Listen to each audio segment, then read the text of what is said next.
वर्णानां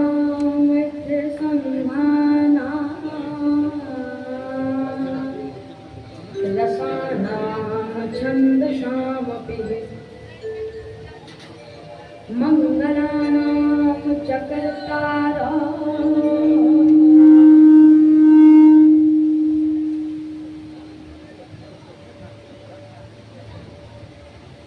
मङ्गलानां च कर्तारा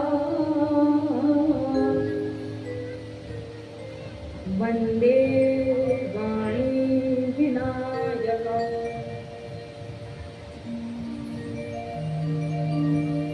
भवानी शङ्करो वन्दे श्रद्धा विश्वास्वरूपिणो याभ्यां विना न पश्यन्ति सेठः स्वान्तः स्थानीश्वरम् वन्दे बोधमयं नित्यं गुरुवं शङ्कररूपिणम् यमाश्रितो हि वक्रौपिः चन्द्र सर्वत्र वन्दते श्री सीताराम गुणग्राम पुण्यारण्य विहारिणो वन्दे विशुद्ध विज्ञानो कवीश्वर कवीश्वरम्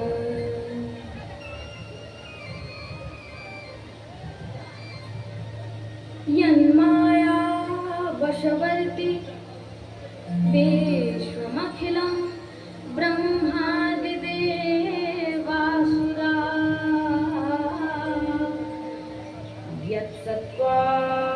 यत्सत्त्वादमृषैव भाति सकलं रज्जौ यथा भ्रमः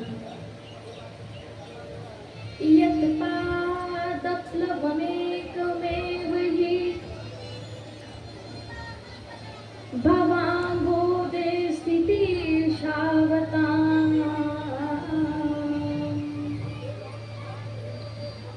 वन्देऽहं तमशीकारणपरम् रामाख्यमीशं हरम्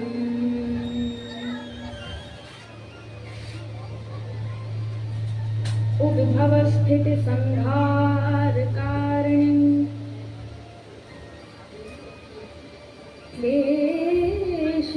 क्लेशहारिणीं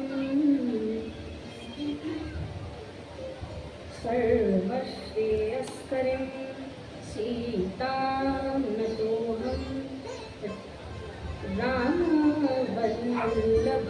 रामवल्लभाम् श्री गुरु चरण सरोज रज निज मन मुकुर सुधारि वरनौ रघुवर विमल जश योधाय कुफल चारि बुद्धिहीन तनु जानिके सुमिरो पवन कुमार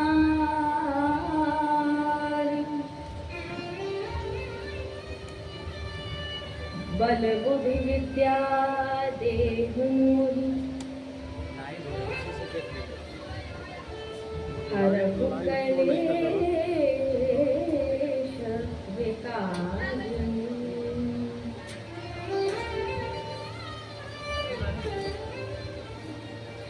लेत सदा सुदीन की सहज दया के धाम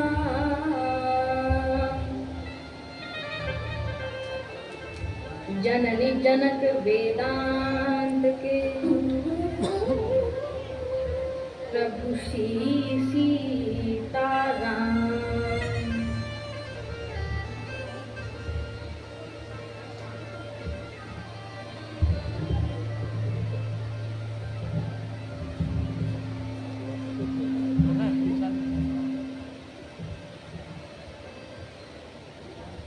प्रेम से बोलिए सियावर रामचंद्र भगवान की जय, पवन सुत हनुमान की।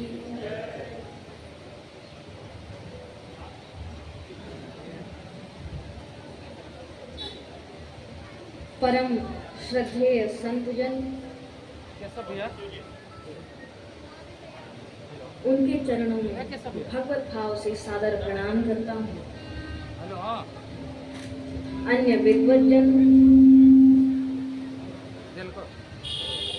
भगवत चरण कमलानुरागी, श्रद्धामयी माताओं, आपके चरणों में भगवत भाव से सादर प्रणाम करता हूँ तथा अन्य सूक्ष्म रूप में विराजमान भगवान के अनुग्रह विग्रह, अन्य देवताओं को भगवत भाव से सादर प्रणाम। महावीर श्री हनुमान जी के श्री चरण कमलों में साष्टांग दंडवत प्रणाम। प्रभु श्री सीताराम जी के श्री चरण कमलों में साष्टांग दंडवत प्रणाम। मेरे आदरणीय श्रीमान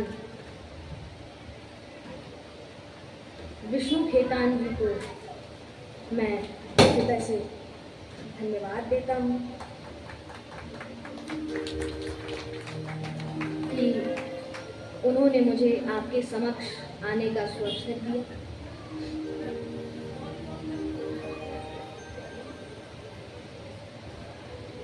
कथा का प्रारंभन हो एक भजन के द्वारा। आइए तनिक भगवान नाम संकीर्तन करें। हरे राम राम राम सीता राम राम राम, अरे राम राम राम सीता राम राम राम, अरे राम राम राम सीता राम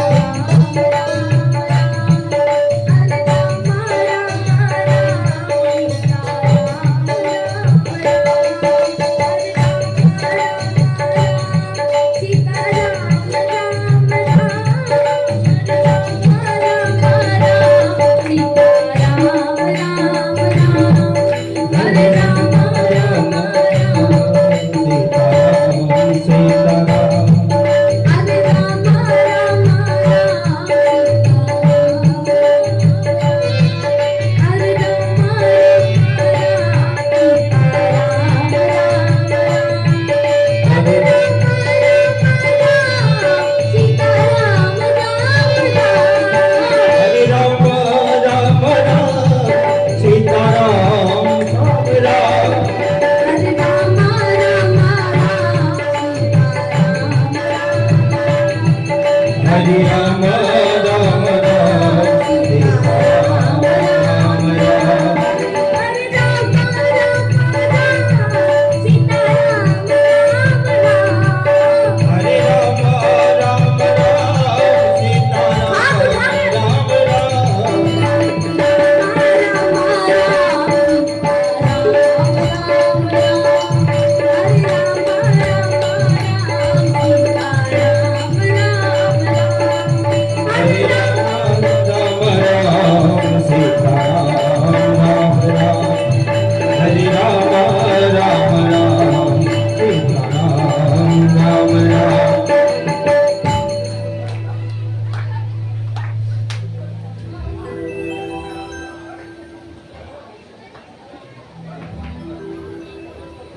मन सोच तनिक तेरा अपना, संसार रहेगा कितने दिन।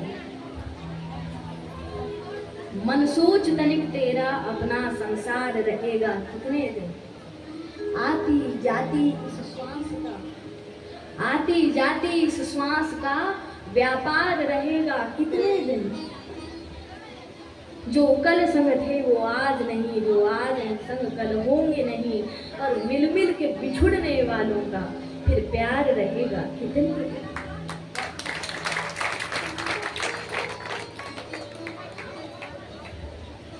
संत शिरोमणि श्री तुलसीदास जी महाराज चरण झुकाकर माथा, गाता हूँ श्री राम आपकी मैं भी गौरव गाथा।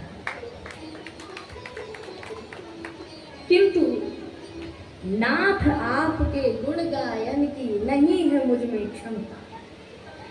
नाथ आपके गुण गायन की नहीं है मुझ में क्षमता। किंतु कहा लेगी बालक से माँ सीता की ममता।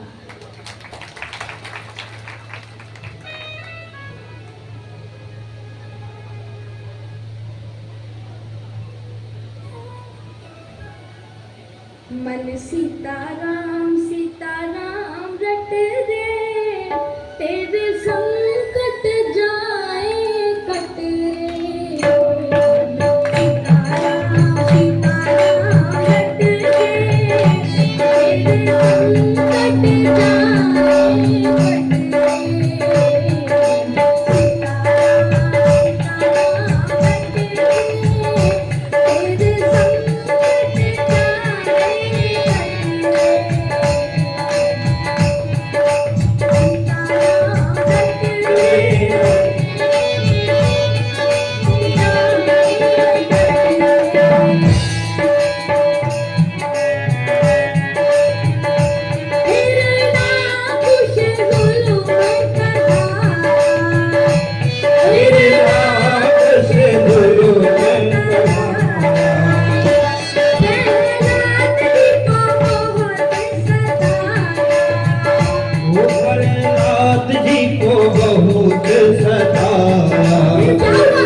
सीताराम सीताराम रट रे, तेरे संकट जाए कट रे।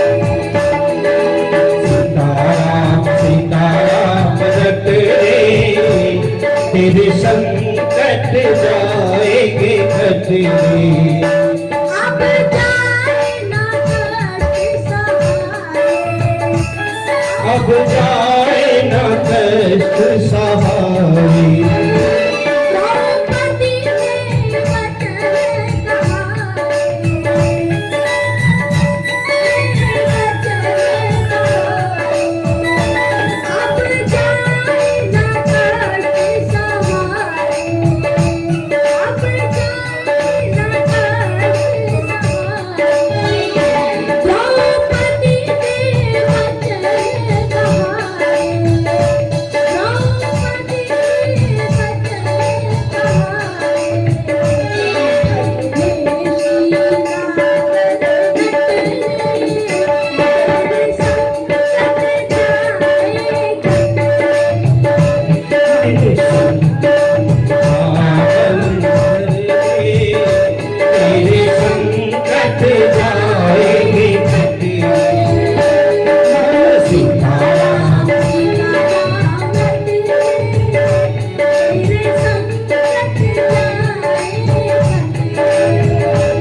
रे।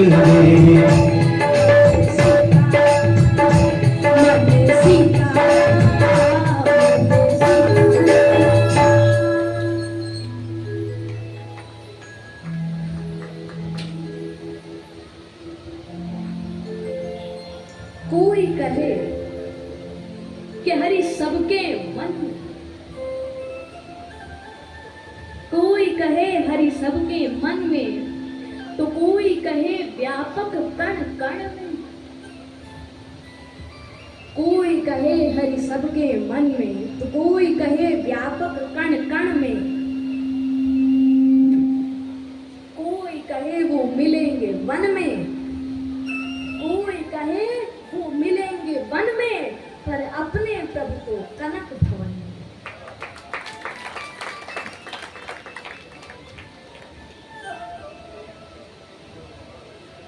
सागर और संसार में कोई अंतर नहीं है। सागर में भी उथल पुथल होती है और संसार में भी उथल पुथल होती है। सागर बाहर से बड़ा सुंदर दिख रहा है, छलछलाता हुआ, और संसार भी बाहर से बहुत सुंदर दिखता है। बस अंतर इतना है कि संसार के अंदर मलिनता भरी हुई है। संसार दिखता बाहर से बहुत सुंदर है, लेकिन अंदर कितने पाप भरे हैं, कितनी मलिनता भरी है। और वो पाप और मलिनता कौन करता है? वो मनुष्य को माया उसके लिए प्रेरित करती है। पाप की तरफ हम आकर्षित होते हैं। हमारा मन भगवान में नहीं लगता, और इसका एकमात्र कारण है, हमारे वेदों में कहा गया कि मन एव मनुष्याणाम कारणम बंध मोक्षयोः। मन ही मनुष्य का एक ऐसा कारण है जो उसको भव सागर से तरने नहीं देता। इस सांसारिक चक्र में चाहता है बंधे रहे, निकलने नहीं देता। जैसे आपको कभी प्रतीत हुआ होगा, महसूस हुआ होगा कि आज मन कह रहा है आज कुछ स्वादिष्ट भोजन मिल जाता, आज ये मिल जाता, आज वो मिल जाता।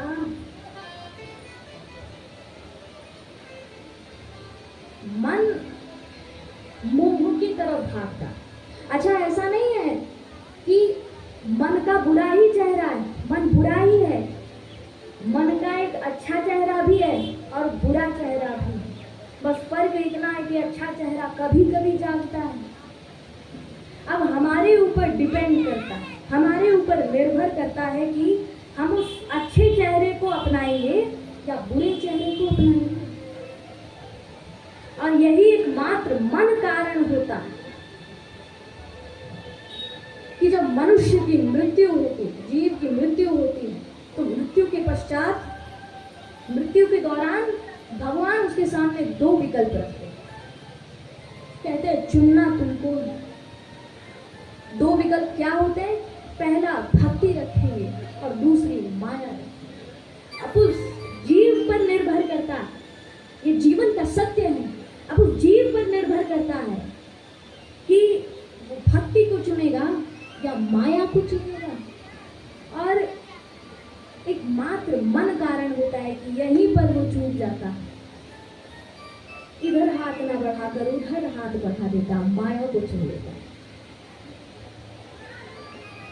इसीलिए भगवान से अलग हो। और इस मन पर विजय प्राप्त कैसे करें? गोस्वामी श्री तुलसीदास जी महाराज ने मानस में वर्णन किया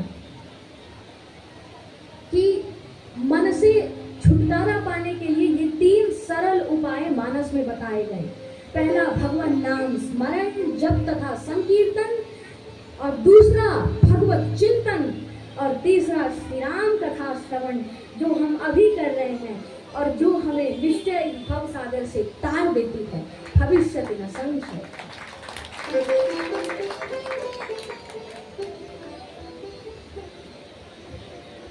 भवसागर चहूँ पार जे पावा, राम कथा ता कह दृढ़ नावा। भवसागर चहूँ पार जे पावा, राम कथा ता कह दृढ़ नावा। जय सिया राम, जय जय सिया राम, जय सिया राम, जय जय सिया राम, जय सिया राम, जय जय सिया राम, जय सिया राम, जय जय सिया राम। राम कथा कहूँ पार जे पावा, राम कथा कहूँ पार जे पावा। जय सिया राम, जय जय सिया राम, जय सिया राम, जय सिया राम। मंगल भवन अमंगल हारी, मंगल भवन अमंगल हारी। प्रभु दशरथ अजित बिहारी।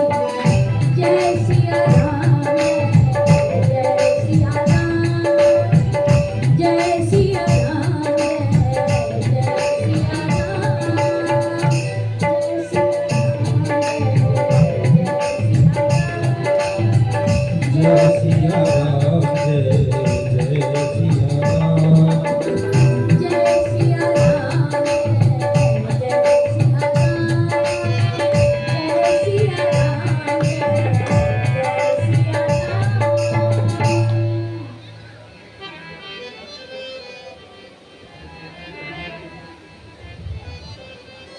मात्र उपाय श्री राम कथा, भगवत चिंतन तथा श्री भगवान नाम स्मरण जप तथा संकीर्तन। अच्छा, श्री राम चरित्र मानस में श्री तुलसीदास जी महाराज ने एक अद्भुत बात है। नाम का वर्णन है कि राम नाम नर के सरि कनक कसित कलिकाल। वर्णन है कि श्री राम नाम नरसिंह भगवान यह कलयुग हिरण्यकश्यप है और जप करने वाले जन प्रहलाद के समान। यह नरसिंह रूपी राम नाम जप करने वाले जन रूपी प्रहलाद जी की सदैव रक्षा करता है। और यह कलयुग रूपी हिरण्यकश्यप जप करने वाले जन रूपी प्रहलाद को बहुत सताता है, मोह में बंधाता है। ये नहीं, ये करो, उसकी तरफ आकर्षित कराता है। और ये जो नरसिंह भगवान रूपी राम नाम है, ये प्रहलाद रूपी जप करने वाले जनों की सदैव रक्षा करते हैं, सदैव इनका ही चिंतन करते हैं, क्योंकि ये उनका चिंतन करते हैं।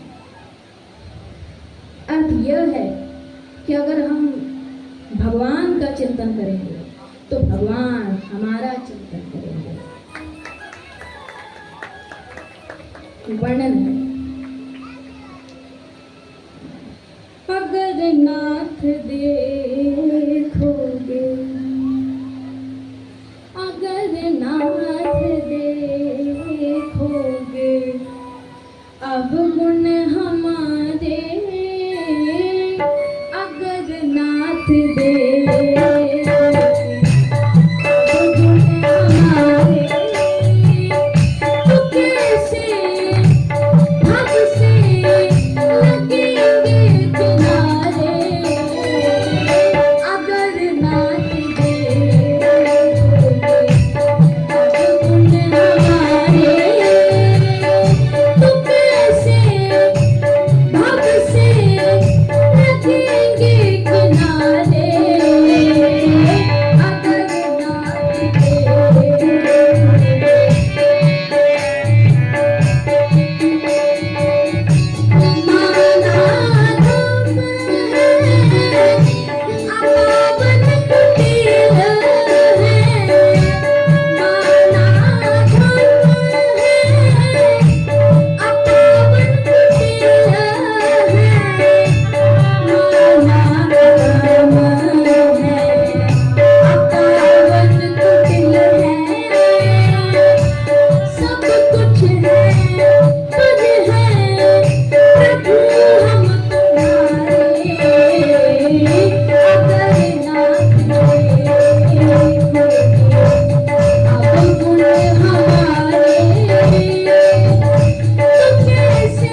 न जाने अनेकों दुष्टों की बिगड़ी बुद्धि को सुधार ही डाला।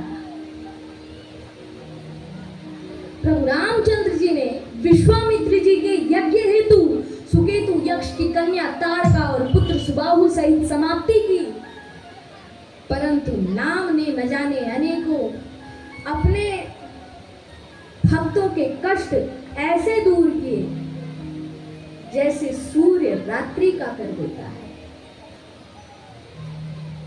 और नाम का यह सुंदर विरध, मानस में वर्णन है कि नाम का यह सुंदर विरध लोकों, वेदों तथा पुराणों में प्रसिद्ध है।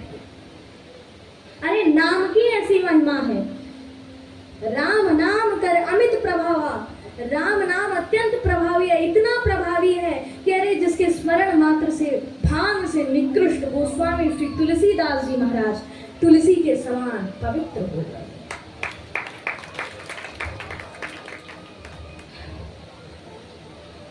यह नाम की महिमा वर्णन है। इसी राम स्वरूप अगाध अनूप ये विच मीनन गोचर है। श्री राम स्वरूप अगाध अनूप ये विच मीनन को जल है। श्रुति राम कथा मुख राम को नाम ये विच राम ही खोतल है। रति राम ही सो जग में एक राम ही को बल है। और इतनो न कहे तुलसी के मते इतनो जग जीवन को फल है।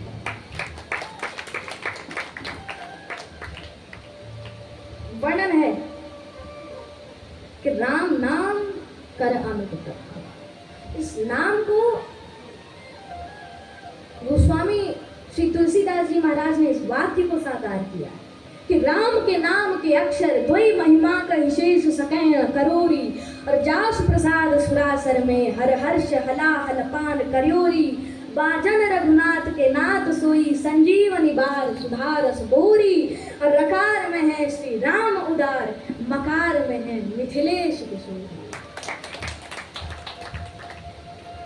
राम नाम की चुना और राम नाम की फलश्रुति बताते हैं। इसका फल क्या है कि द्वैवार त्रिवेणी द्वारिका जाई 3 बार और 4 बार काशी गंग अंग के नहाए थे। 4 बार काशी गंग अंग के नहाए थे। 5 बार पशुपति 6 बार नीमसार जाई और 7 बार पुष्कर में आचमन कराए थे। जगन्नाथ बद्रीनाथ रामेश्वर जगन्नाथ बद्रीनाथ केदारनाथ रामेश्वर जगन्नाथ बद्रीनाथ केदारनाथ दशों सुमेर 100 बार पग ध्याए थे। और जेते फल हो कोटि तीर्थ के स्नान किए तेते फल हो एक राम नाम गाए थे।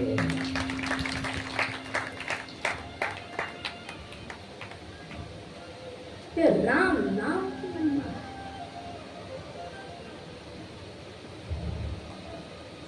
शिव जी से एक भक्त का प्रश्न हुआ कि आप टेढ़े चंद्रमा को अपने मस्तक पर धारण क्यों करते हो? टेढ़ा है, कलंकी है, घटता बढ़ता है, सारे अवगुण ही अवगुण है, क्या आप भी इससे डरते हैं? तो शिव जी कहते हैं नहीं, डरने की बात नहीं है। तो क्या? तो कहते हैं कि ये भगवत नाम से जुड़ा हुआ है। कैसे? तो चाहे कृष्ण कहे तो कृष्ण चंद्र कहते हैं, चाहे राम कहे तो रामचंद्र कहते हैं। शिव जी के कहने का अर्थ यह हुआ कि जो भगवत नाम से जुड़ा हो उसको मैं सदैव अपने सिर पर बैठा के रखता हूं। एक भक्त का प्रश्न हुआ शिव जी से, क्यों करते टेढ़े चंद्र को धारण? घटते बढ़ते होते कलंकी से होगा अवश्य कोई विशेष कारण।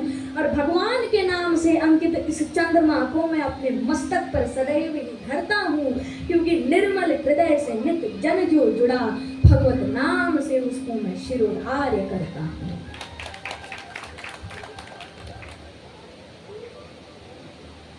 पहले श्लोक का वर्णन है कि श्रद्धा विश्वास स्वरूप याभ्याम विना न पश्यन्ति सिद्धा स्वान्तस्थलेश्वर। कि श्रद्धा और विश्वास के बिना हम अपने अंतःकरण में स्थित ईश्वर को नहीं देख सकते। गीता में कहा गया है, हृदय से अर्जुन तुष्ट। भगवान सबके हृदय में विराजमान है, बस बस हम कैसे पहचाने वो हमारे ऊपर निर्भर करता है।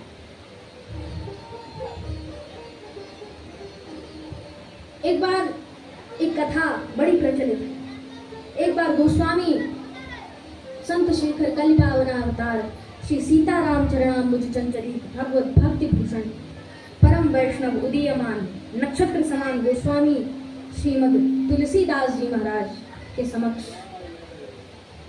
हनुमान जी प्रकट हुए। और वो पहली बार कैसे प्रकट हुए, किसके रूप में? तोते के रूप में। तो परीक्षा ले रहे थे, पहचान पाता है कि नहीं, तुलसीदास जी पहचान पाते हैं कि नहीं। और तुलसीदास जी ने प्रत्यक्ष ही पहचान लिया तो अपने आप को खीर मानने लगे। गोस्वामी श्री तुलसीदास जी महाराज से हनुमान जी ने प्रश्न किया कि क्यों? तो तुलसीदास जी कहते हैं कि कीर का अर्थ है छोटा तोता, और तोते का शिष्य तो तोता ही होगा ना।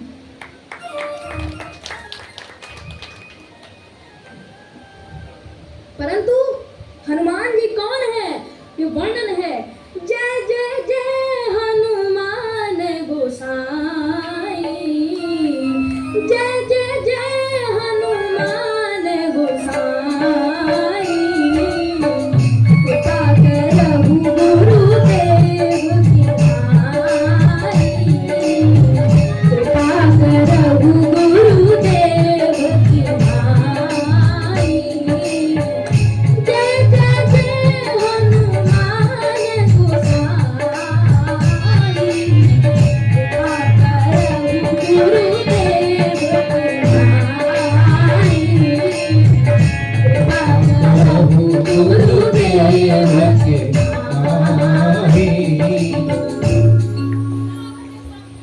जय जय जय हनुमान गोसाई और कृपा करहु गुरुदेव की भाई। अच्छा, एक अद्भुत बात, गोस्वामी श्री तुलसीदास जी महाराज ने श्री हनुमान चालीसा में दोनों ही ओर गुरु की वंदना की। कि शुरू में आरंभ में है श्री गुरु चरण सरोज रज, और अंत में जय जय जय हनुमान गोसाई कृपा करहु गुरुदेव के भाई। और गुरु किसको मानते हैं? महाप्रभु श्री हनुमान जी को।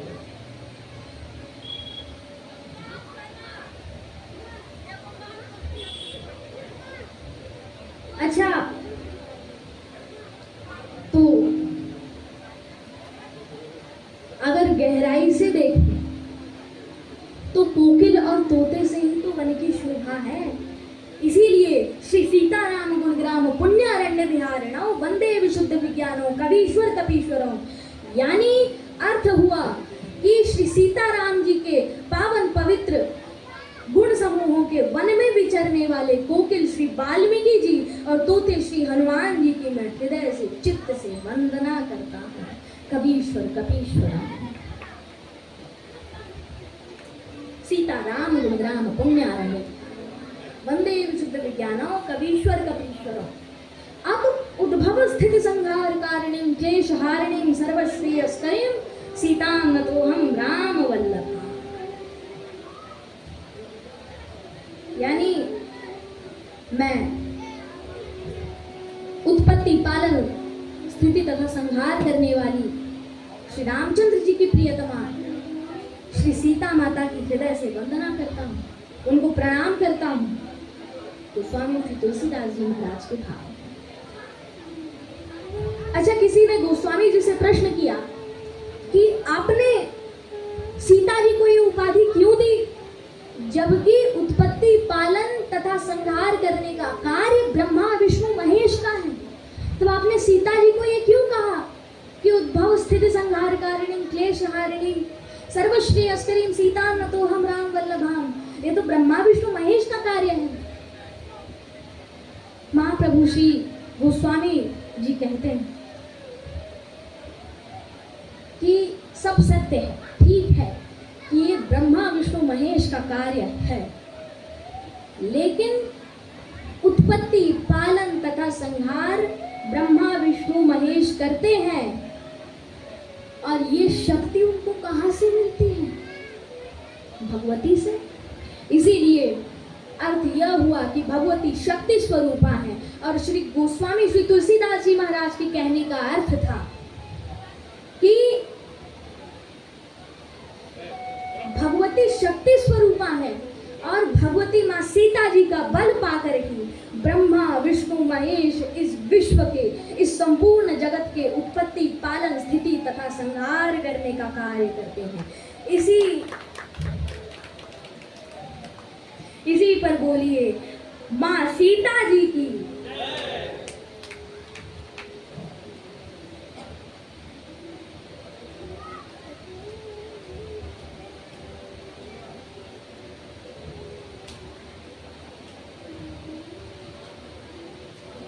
उत्पत्ति पालन स्थिति तथा संहार करने का कार्य सीता माता का।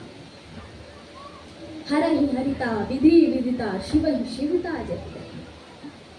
छोड़ सब नाते बस माँ यही नाता कि पिता श्री राम जी है जानकी है माता। और इसी भाव गंगा में डुबकी लगाए जा तू सीताराम सीताराम सीताराम गाएगा।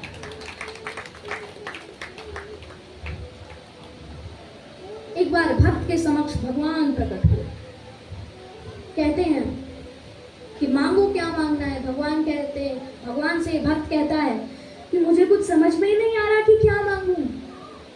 तो भगवान कहते हैं अच्छा 2 विकल्प देता। पहला भक्ति या माया। भक्ति चुनोगे कि माया चुनोगे? तो भक्त कहता है प्रभु अंतर बताइए, मैं तो अज्ञानी हूँ। एक मंत्र न मोर बस कुटिल हृदय अज्ञान। समझाइए अंतर। तो भगवान कहते हैं कि अंतर बस यही है कि अगर माया चुनोगे तो खुद नाचोगे और अगर भक्ति चुनोगे तो मुझे नचा पाओगे।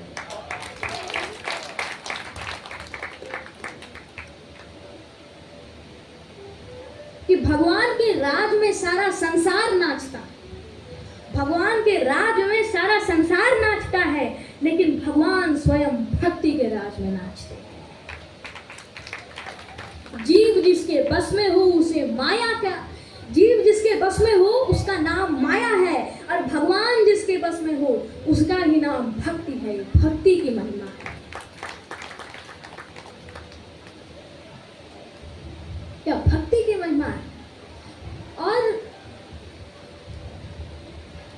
इस माया से ही तो हम नहीं छूट पाते।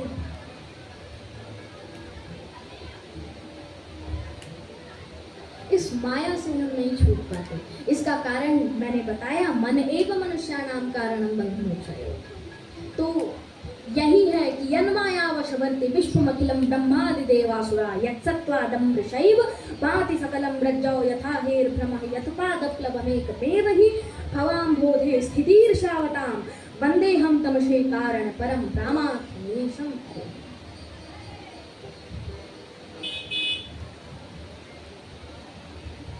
श्लोक में वर्णन है कि वैसे तो धाम धाम में सुख है, घर घर में सुख है, लेकिन हर कोई सुख के धाम नहीं है।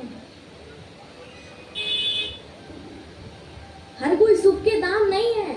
और वैसे ही जैसे घर घर में बिजली है, धाम धाम में बिजली है, लेकिन हर घर बिजली घर नहीं है।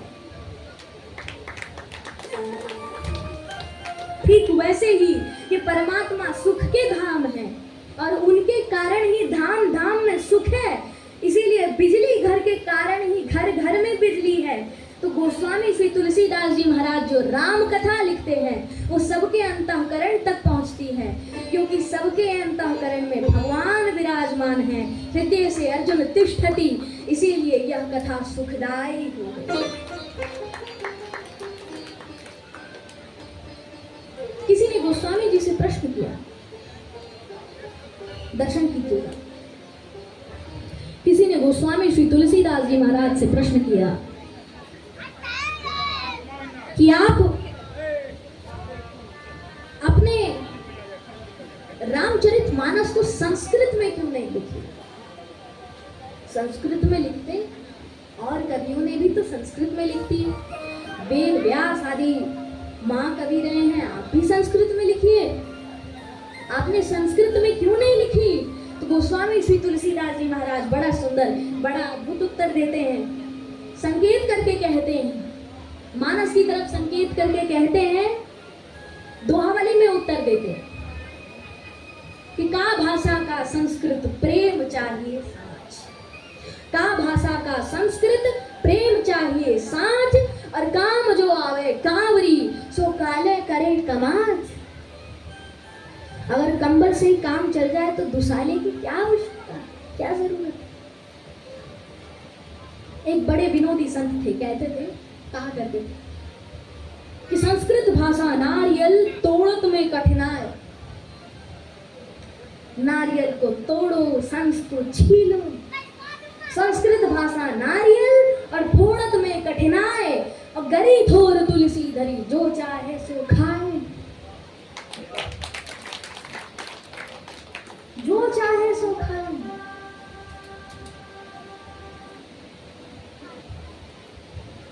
स्वांतस्तमः शांति। गोस्वामी श्री तुलसीदास जी महाराज कथा का प्रारंभन करते हैं। एक कथा मैं आपको बताऊं कि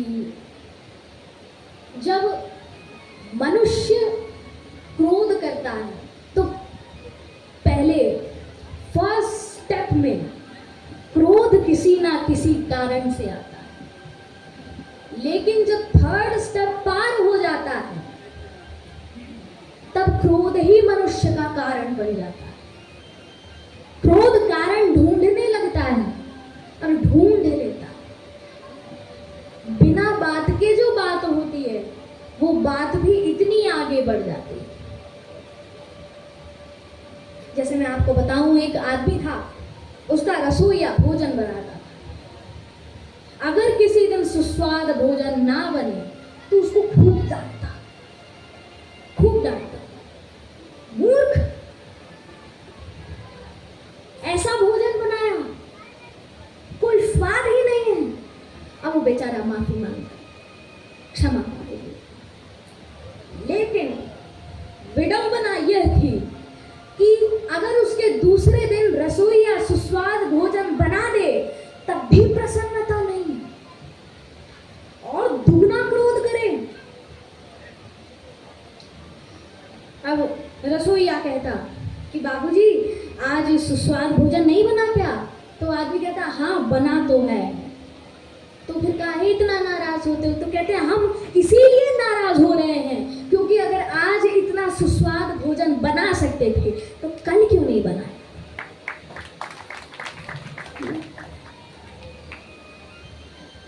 और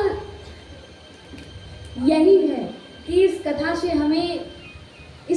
हमें यही संदेश मिलता है कि अपने क्रोध को जो नियंत्रित रखे वही एक समझदार व्यक्ति की पहचान है।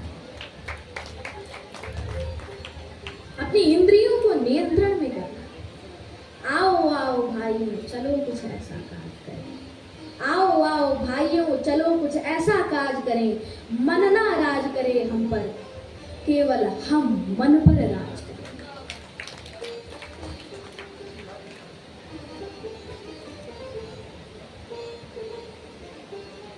वर्णन है, शिव जी से किसी ने प्रश्न किया कि प्रभु आपकी बड़ी महानता है। शिव जी से कहा आपकी बड़ी महानता है कि इतने विनम्र हो, इतने बड़े होने के बावजूद भी आप कुंभज के पास कथा सुनने जाते हो। तो शिव जी कहते हैं नहीं नहीं, ये मेरी प्रभुताई नहीं है, ये तो कुंभज की महिमा है कि वो मुझे अपने पास खींचा चला ले आता है। मैं तो मानो समुद्र को और कुंभज तो मानो अगस्त्य ऋषि हैं, और अगस्त्य ऋषि में तो पूरा का पूरा समुद्र ही समा गया है।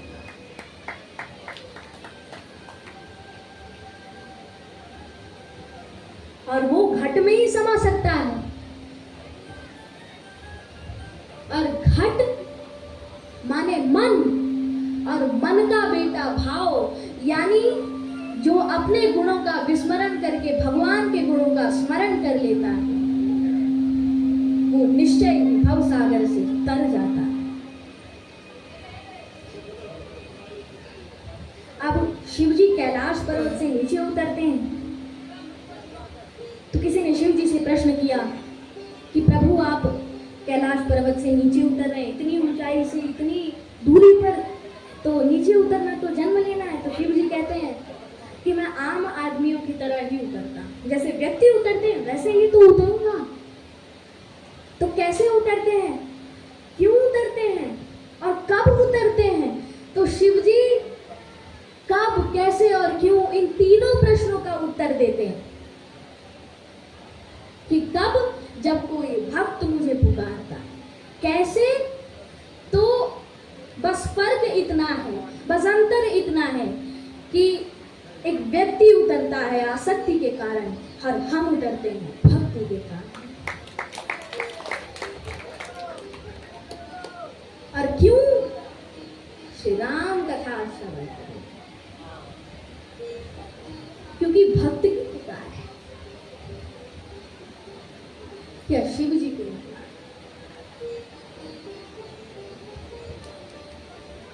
अच्छा, शिव जी के स्वरूप के विषय में वर्णन है। कंठ सर्प माल है, विशाल नेत्र लाल है, साथ में त्रिशूल भाल और डमरू ताल है, चरण कमल लाल, साथ हाथ रंग लाल है, और बदन रंग गौर है तथा भुजा विशाल है। अद्भुत है शिव सती पति जो कालों के विकाल हैं, हमारे भोलेनाथ की तो लीला ही कमाल है। मस्तक पे अर्ध चंद्र और त्रिनेत्र अग्नि ज्वाल है, बदन पे चिता भस्म लेप और बाग खाल है, जटा बनी है केश में पूर्ण योगी वेश में, और सुंदर स्वरूप वो संपूर्ण जगत पाल है। अद्भुत है शिव सती पति जो कालों के विकाल हैं, हमारे भोलेनाथ की तो लीला ही कमाल है।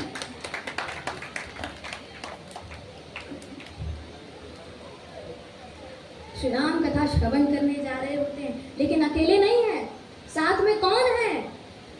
संग सती जग जननी भवानी, संग सती जग जननी भवानी, संग सती जग जननी भवानी, संग सती जग जननी भवानी, संग सती जग जननी भवानी, संग सती जग जननी,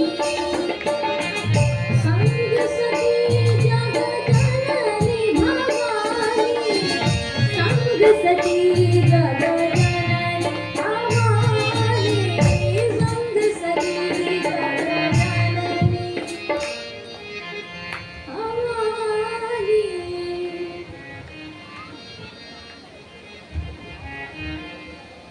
संग सती ना भी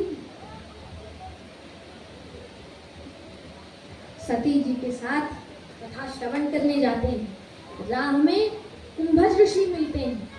वो तो सती जी और शिव जी को देखकर अपने आप को अत्यंत अत्यंत धन्य मानते हैं, उन दोनों का पूजन करते हैं, चरणों में प्रणाम करते हैं। शिव जी सोचते हैं, हाँ, वक्ता होने के बावजूद भी कितने विनम्र। श्री शिव जी से हमें यह संदेश, यह संदेश मिलता है कि अगर कोई आपके चरण स्पर्श करे तो उसमें अपनी योग्यता नहीं, उसकी विनम्रता देखनी चाहिए। श्री शिव जी हृदय में सोचते हैं, और यह सत्य भी है कि अगर वक्ता श्रोता में प्रभु श्री सीताराम जी को देखने लगे तो वो उसके लिए एक तरह से पूजन ही बन जाती है।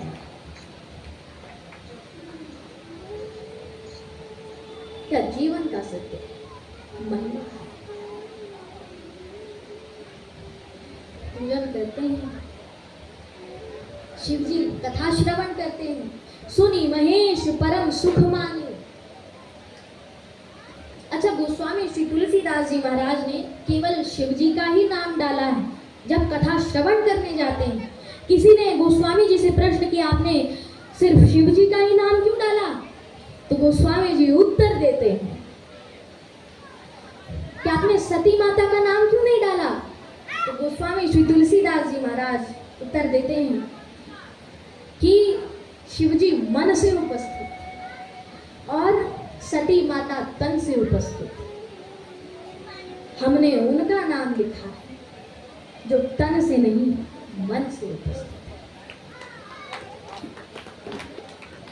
क्योंकि सती माता अपने संग सारे विशेषणों को लेकर जा रही थी, लेकिन शिव जी विशेषण छोड़ कर आ रहे थे। सती माता अपने सारे गुणों को लेकर जा रही थी और शिव जी गुणों को छोड़ कर जा रहे थे। इसका अर्थ ये है कि अगर अपने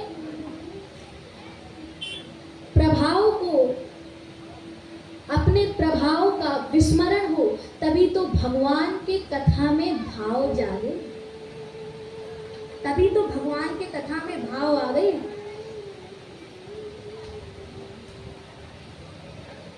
और सती माता को अपने विशेषणों तथा गुणों का स्मरण था, इसीलिए श्री राम कथा ठीक से श्रवण नहीं कर पाए, सुन नहीं पाए।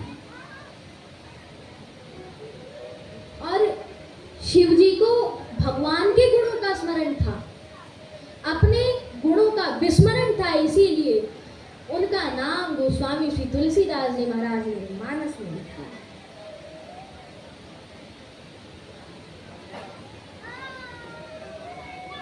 वर्णन है कि सती माता शिव जी के संग कैलाश पर्वत को लौटती हैं। लौटते लौटते कुंभज ऋषि से शिव जी कहते हैं कि आपने इतनी अच्छी कथा सुनाई, हमें धन्य किया, अब कुछ दक्षिणा भी ले लो। तो कुंभज ऋषि कहते हैं कि जो आपने भगवान की कथा सुनी, जिन भगवान की आपने कथा सुनी और जिन महाप्रभु की मैंने कथा सुनाई,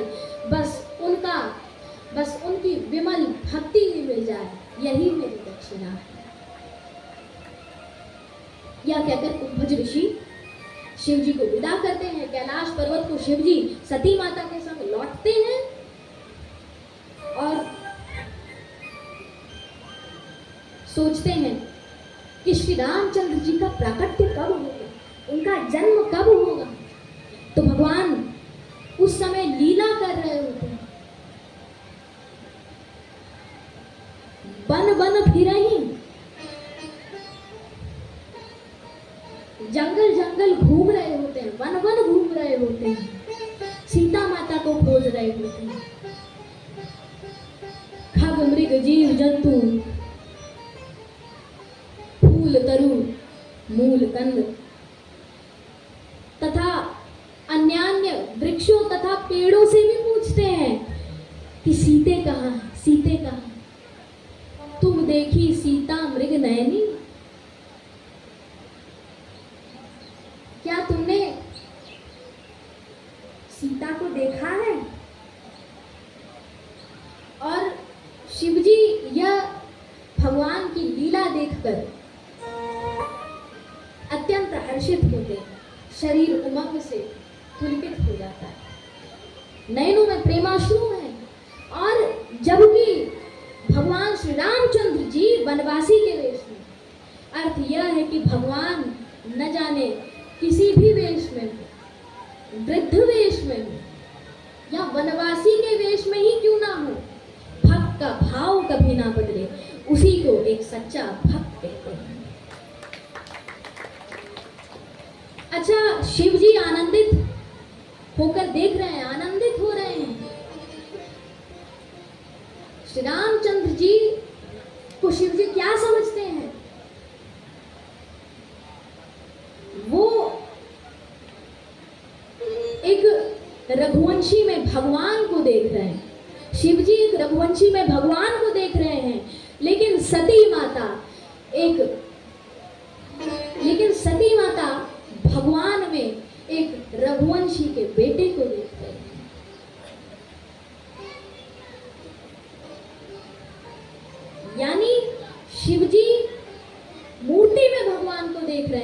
और सती माता भगवान में मूर्ति देख रही है। शिव जी सती माता से कहते हैं, जो तुम्हारे मन अति संदेहु तो पुनि जाय परीक्षा लेहु। जो तुम्हारे मन अति संदेहु तो पुनि जाय परीक्षा लेहु। अगर तुम्हारे मन में संदेह प्रकट हो रहा है तो हे सती स्वयं ही परीक्षा ले। और सती माता तैयार हो जाती है तो शिव जी को कहती है कि आप मेरे साथ नहीं चलेंगे। बड़ा रोचक प्रसंग दर्शन को जाता है। सती माता कहती है कि आप मेरे साथ नहीं चलेंगे। तो शिव जी संकेत करके कहते हैं कि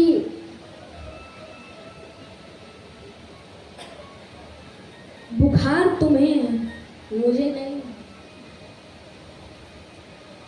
अगर हम साथ साथ कथा सुनने जाएं, साथ साथ रहें कैलाश पर्वत पर, साथ साथ भोजन करें और साथ साथ भोजन करें, रहें, कथा श्रवण करें, तो साथ साथ क्यों नहीं जाएं? तो हे सती इसका उत्तर ही है कि अगर पति को बुखार हो तो पति पत्नी को नहीं कहेगा कि तुम भी दवाइयाँ खाओ, या अगर पत्नी को बुखार हो तो वो पति को नहीं कहेगी कि तुम भी दवाइयाँ खाओ, भोजन के बाद तुम भी मेरे साथ दवाई खाओ, तुम भी जाकर हॉस्पिटल में इंजेक्शन लगवाओ। इसीलिए शिव जी सती माता से कहते हैं कि संदेह तुम्हें है, मुझे नहीं है, बीमारी तुम्हें है, मुझे नहीं है, इसीलिए तुम परीक्षा लेने जाओ।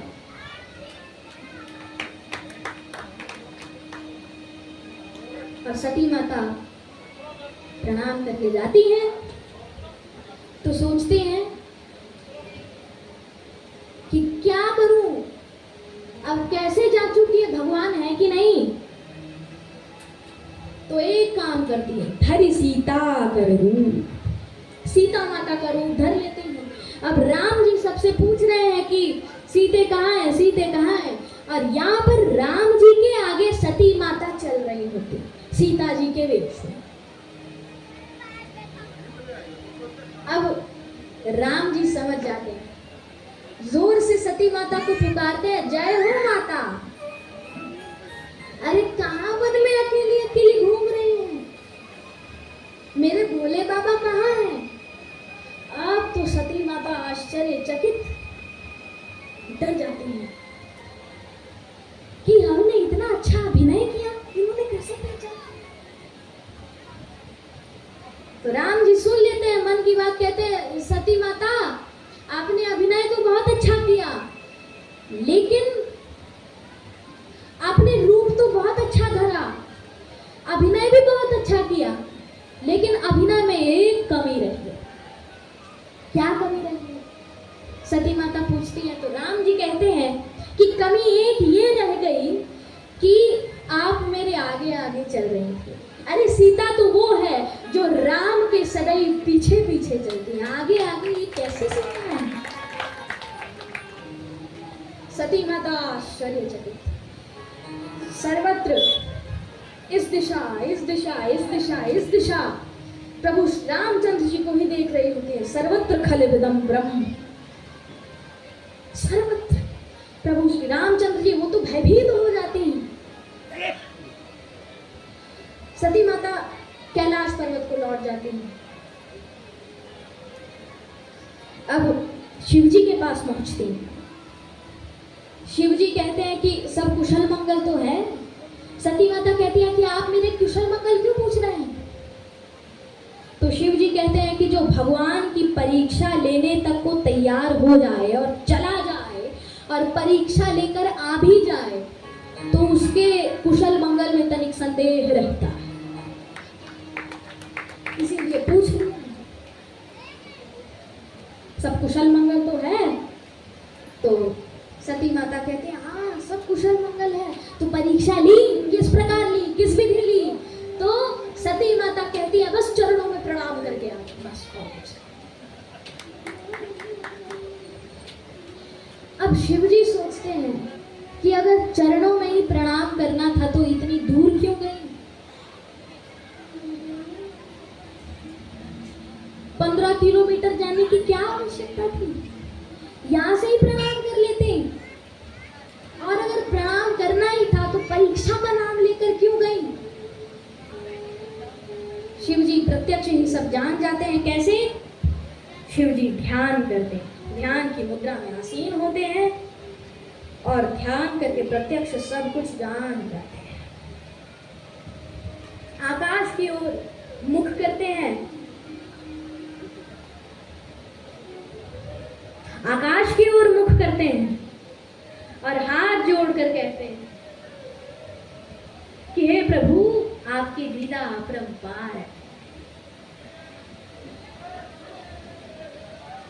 सत्य तो ये था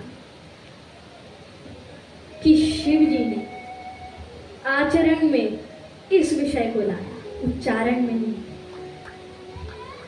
किस विषय को लाया? कि सती माता को ये पता ही नहीं चला कि शिव जी ने सती माता का त्याग कर दिया है। मन ही मन उन्होंने त्याग किया। इसीलिए शिव जी की जो क्रियाएं हैं, वो शिव जी की जो लीलाएं हैं, वो आचरण में है, उच्चारण में है।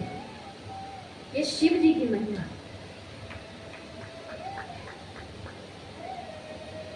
और शिव जी मन ही मन त्याग कर देते। उनके मुख से निकल जाता है, आज से मैं प्रतिज्ञा करता। अब सती माता को मन में लगता है कि कौन सी प्रतिज्ञा? पूछती है प्रभु कौन सी प्रतिज्ञा? तो अब शिव जी कैसे बताए कौन सी प्रतिज्ञा? अब चलो बात को टाल देते हैं। शिव जी कहते हैं, अरे सती, मुझे एक बड़ी रोचक कथा हृदय में आ रही है श्री रामचंद्र जी की। आओ बैठो, कथा श्रवण करो। आओ कथा कहें, पृथक पृथक इतिहास, अलग अलग इतिहास कहें, कथा खत्म ही ना हो। अब जब कथा आखिरी में खत्म हुई, अंत में खत्म हुई, तो सती माता कहती है कि प्रभु कौन सी प्रतिज्ञा थी? तो शिव जी की समाधि लग जाती, शिव जी ध्यान मुद्रा में बैठ जाते। और शिव जी की जो समाधि है वो 1-2 दिनों की या 1-2 महीनों की या फिर 1-2 वर्षों की तो है नहीं, कल्पों कल्पों की है। अब पूछे कभी ये प्रश्न, समाधि लगी कल्पों कल्पों में, और जब समाधि से उठे, तरवृक्ष के नीचे आसीन थे, समाधि से उठे तो राम राम करते हुए अपनी नेत्र खोली और सती माता को सामने खड़ी। सती माता समझ गई कि जगतपति जाग गए।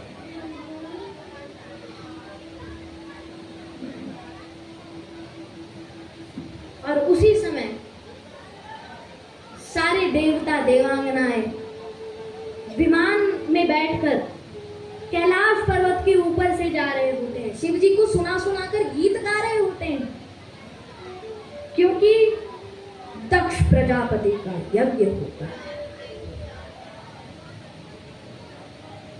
शिव जी को सुना सुनाकर जाते हैं गीत, ताकि दिखा सके कि देखो, तुम्हें मिला नहीं मिला उससे कोई फर्क नहीं पड़ता, हमें तो मिला है।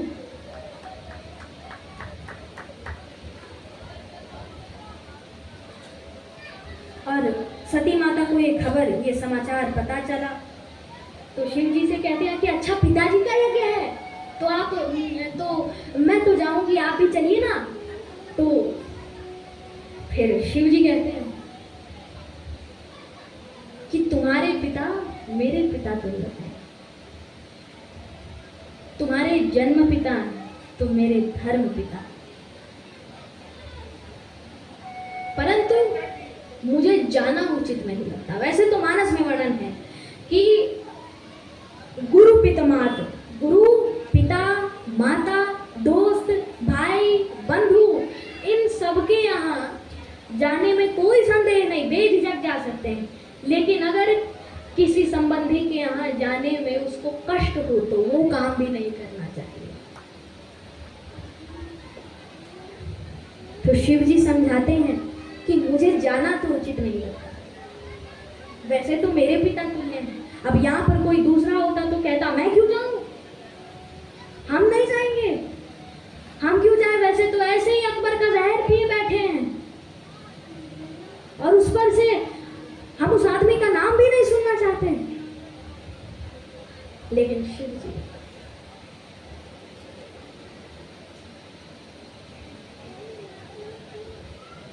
कहते हैं कि एक जरा सी बात पर बरसों के याद आने गए, एक जरा सी बात पर बरसों के याद आने गए, पर लो चलो अच्छा हुआ कुछ लोग भी पहचाने गए।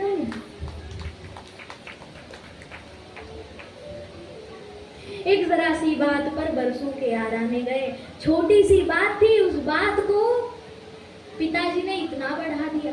शिव जी कहते हैं, सती माता कहती है नहीं नहीं मैं तो जाऊंगी, तो शिव जी कहते हैं ठीक है तुम जाओ, लेकिन मुझे उचित नहीं लगता, बाकी विदा करते हैं सती माता को। सती माता जाती, हाँ माँ तो माँ ही थी, दक्ष प्रजापति के यज्ञ में जाती है, ब्रह्मा विष्णु ऋषि मुनि तथा अन्य देवता भी मौजूद हैं, विराजमान है, उपस्थित हैं, लेकिन शिव जी के लिए कहीं जगह नहीं देखते। अपनी माता से मिलती हैं, माता सती माता को हृदय से लगा लेती हैं, कहती हैं बेटी कितने दिनों बाद आई, मैं तो चाह रही थी कि शिव जी को भी तुम साथ लेकर आती, लेकिन अपने पिता का स्वभाव तो जानती हो, अपने पिता का स्वभाव तो जानती हो ना, उनको अपमान लगा नहीं, उन्होंने अपमान लिया, तभी इतनी बात बढ़ गई। और बहनें मिली, तो बहनें कैसे मिली, बहन मिली बहुत मुस्कुराता, मिलती कम मुस्कुराती ज्यादा, मिलने से ज्यादा तो मुस्कुराते ही। सती माता ने कहा कि चलो अब पिता से मिलते हैं, और दक्ष प्रजापति ने सती माता की ओर देखा तक एक ने दक्ष से प्रश्न किया कि आप सती माता की ओर नहीं देख रहे, कम से कम थोड़ा सा बेटी से बात तो कर लो। दक्ष कहता है कतहु न दीख शंख, कतहु न दीख शंभु कर भागा, मैं उस शंकर के वाम भाग को कतई नहीं देखना चाहता,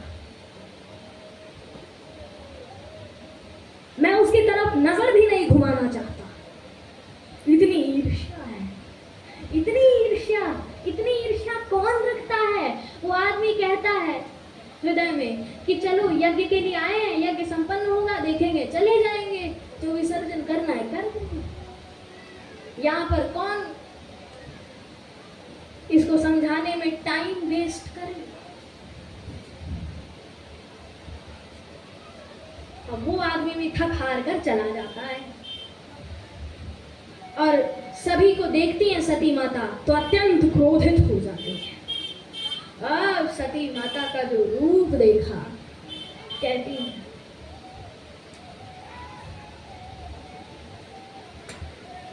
कि सभी सभासद यहाँ पर सुन ले, सभी मुनिगण ऋषिगण भी उपस्थित हैं, वो भी सुन ले, ब्रह्मा विष्णु वो भी सुन ले,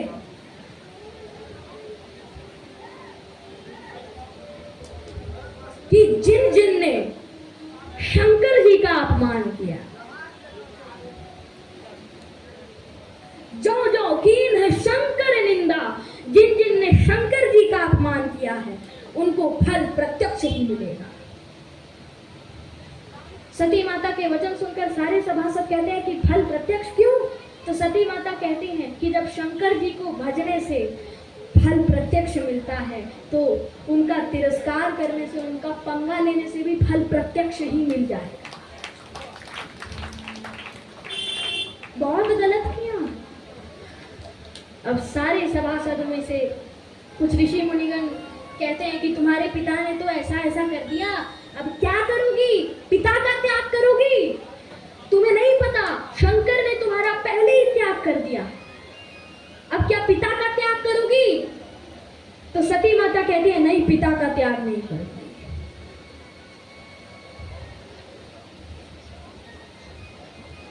जिस पिता ने त्रिपुरारी श्री शिव शंकर का अपमान किया, समुद्र मंथन की घड़ी में जिन्होंने विष को कंठ लिया है, समुद्र मंथन की घड़ी में जिन्होंने विष को कंठ लिया है, उनको हृदय में रखकर मैं हर अपराध का पश्चाताप करूंगी। जिस पिता ने त्रिपुरारी श्री शिव शंकर का अपमान किया है, जिस पिता ने त्रिपुरारी श्री शिव शंकर का अपमान किया है, ऐसे पिता ने जो देह दिया है उसका भी मैं त्याग करूंगी हर अपराध का पश्चाताप।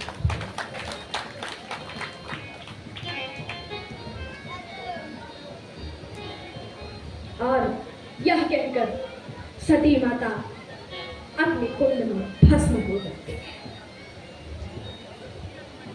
और शंकर जी तक ये समाचार पहुंचता है तो दक्ष प्रजापति का गला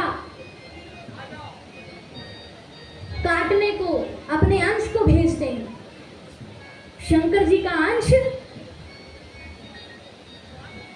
गला काटता है दक्ष प्रजापति का, और जब उसका सिरोच्छेदन होता है तो वर्णन है कि सिरोच्छेदन जब हुआ तो उसके पश्चात, उसके बाद उसके मुख के बदले बकरे का सिर लगाया गया। बकरे का सिर क्यों? क्योंकि बकरा करता मैं, और यह अभिमान की ध्वनि है। दक्ष प्रजापति भी करता था मैं ऐसा, मैं वैसा। तो लो चलो, शंकर जी ने अपने अंश को कहा जब मैं ही करना है तो अच्छे से मैं करे। बकरे का सिर लगा दिया गया। अब उसकी तो मृत्यु हो गई, उसका तो वध हो गया, लेकिन पार्वती माता सती माता के रूप में अगले जन्म में जन्म लेती है।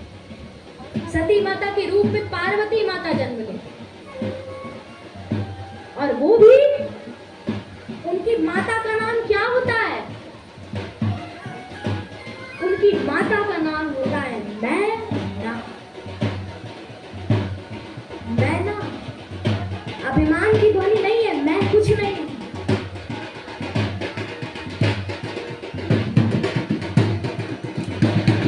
पूरा परिवार आनंदित। और पार्वती माता की माता का नाम तो मैना होता है, लेकिन उनके पिता का नाम क्या होता है? हिमाचल राज, पर्वतराज, गिरिराज। इसीलिए कहा गया कि कलित गिरि मंदार वास निवास हो हर जन्म में। कलित गिरि मंदार वास निवास हो हर जन्म में, और गिरि नृप सुता गिरिजा का ये तन दास हो हर जन्म में।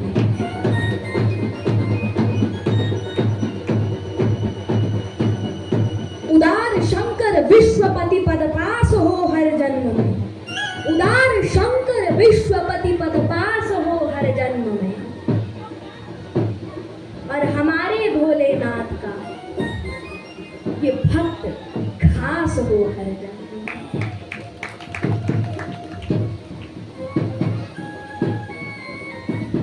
और हिमाचल राज उनके पिता का नाम, और हिमाचल माने पर्वत। और हमारे वेदों पुराणों तथा लोकों में क्या कहा गया है कि पावन पर्वत वेद पुराण। हमारे ये वेद पुराण ही पावन पवित्र पर्वत है।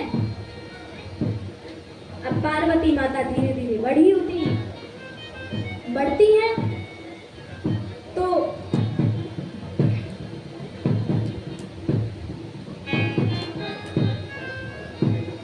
उनके लिए विवाह की सोच रहे होते हैं कि अब विवाह होने को बाकी है। नारद जी को बुलाते हैं, पार्वती माता से चरणों में प्रणाम करवाते हैं। नारद जी को कहते हैं हस्तरेखा देखिए, कुछ अवगुण गुण बताइए कि जीवन में इनके क्या होने वाला है। तो नारद जी हस्तरेखा देखकर कहते हैं कि इनमें तो गुण ही गुण है, कोई अवगुण है ही नहीं, इनमें तो गुण ही गुण है। बस दो चार अवगुण, दो चार। हिमांचल राज और मैनावा कहते हैं कि वो दो चार अवगुण भी बता दीजिए, क्यों इतना प्रतीक्षा करवाते हैं हम। तो नारद जी बताते हैं कि नगन अमंगल वेश, इसका जो पति होगा, इसका जो नाथ होगा, वो एक तो जटिल होगा, अकाम मन होगा और नग्न होगा, एक बाघ की छाल ओढ़े घूमता रहेगा और अमंगल वेश वाला होगा। बस अर्थ ये होगा, बस फर्क ये होगा कि उनके हृदय में एक ही धुन चलती है, नाता एक राम जी से, दूजा नाता छोड़ो। उनकी विष्णु जी से मित्रता है और विष्णु जी तो स्वयं लक्ष्मीपति हैं, तो आपके नाथ कैसे होंगे। माता पिता एक तरफ खुश भी होते हैं और एक तरफ दुखी भी होते हैं। कहते हैं कि कोई और वर, तो कहते हैं हाँ विष्णु जी हैं। वैसे तो विष्णु जी एक विकल्प है क्योंकि वो लक्ष्मीपति हैं, परंतु शिव जी इनके लिए सही रहेंगे, बाकी आपको।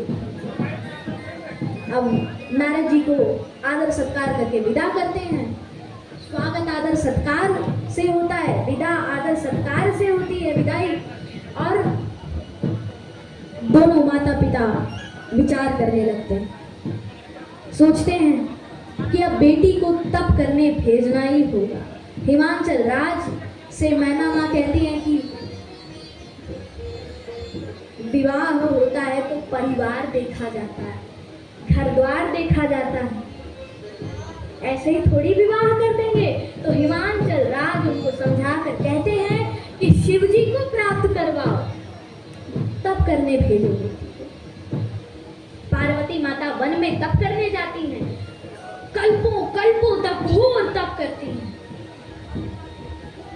ब्रह्मा जी उनको दर्शन देते हैं, कहते हैं पुत्री, आज तक इतने घोर घोर ऋषि मुनि साधक आदि और इतने संतजन आए, इतना इतना इतना इतना तप किया, लेकिन इस पूरे इतिहास में तुम्हारे जैसा तप पुत्री किसी ने नहीं किया। पार्वती माता आनंदित होती है। अब शंकर जी को यह समाचार प्राप्त होता है तो सप्तऋषियों को पार्वती माता की परीक्षा लेने भेजते हैं।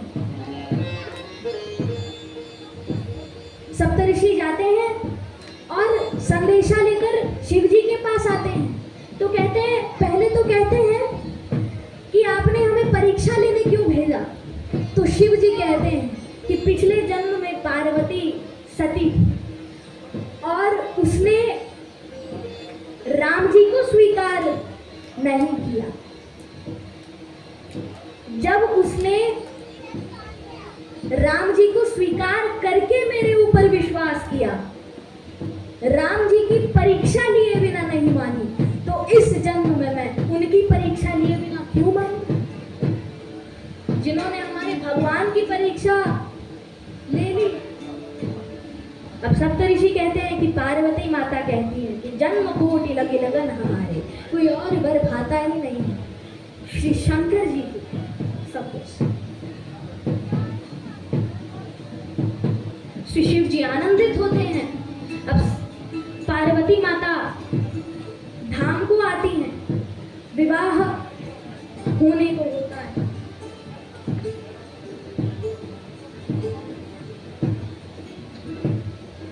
अब देवतागण आते हैं ब्रह्मा जी को लेकर।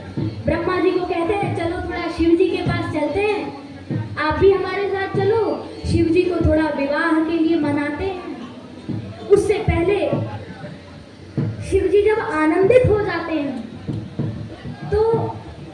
उनकी समाधि लग जाती है। अब समाधि कैसे टूटे?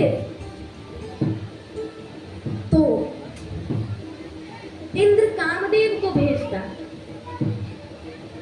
कि तुम्हें एक की समाधि भंग करनी है। कामदेव कहता है किसकी समाधि भंग करनी है? तो इंद्रदेव कहते हैं श्री शिव जी। अब हाँ ना मत करना।